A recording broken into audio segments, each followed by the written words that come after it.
एक जंगल में एक बहुत बड़ा पेड़ था जिस पर एक कौवा और उसकी पत्नी दोनों घोंसला बनाकर रहते थे।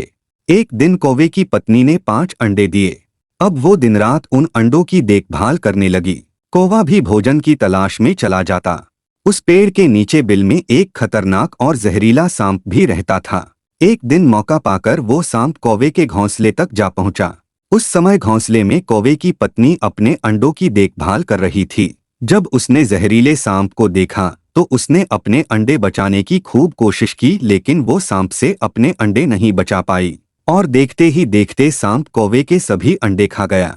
जब कौवा वापस लौटा तो उसकी पत्नी ने रोते हुए कौवे को सारी बात बताई। वे दोनों अब बहुत परेशान थे क्योंकि अगली बार भी उनके साथ ये ही होने वाला था। इसलिए कौवे ने उस जहरीले सांप को सबक सिखाने की एक योजना बनाई।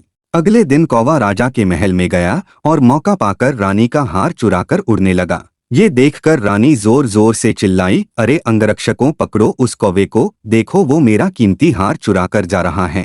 कैसे भी करके मुझे मेरा हार वापस लाकर दो, नहीं तो मैं तुम सबका सिर कलम करा दूंगी। ये देखकर रानी के अंगरक्षक उस कौवे का पीछा करने लगे। कौवा अब आगे आगे और अंगरक्षक उसके पीछे पीछे। थोड़ी ही देर बाद अंगरक्षक एक घने जंगल में पहुंच जाते हैं और तभी उन्होंने देखा कि उस कौवे ने रानी के हार को एक बड़े से पेड़ के नीचे बने बिल में गिरा दिया है। उस समय वो जहरीला सांप उस बिल में सो रहा था और जब अंगरक्षकों ने बिल में से हार को निकालने की कोशिश की तो सांप पर नजर पड़ी।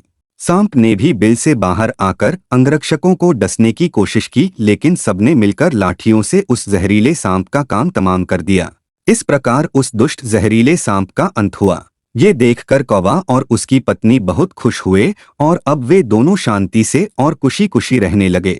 इस कहानी से हमें यह सीख मिलती है कि कभी भी किसी असहाय को कष्ट नहीं देना चाहिए और न तो अपने बल का प्रयोग गलत जगह पे करना चाहिए और हो सके तो ज्यादा से ज्यादा लोगों की मदद करनी चाहिए।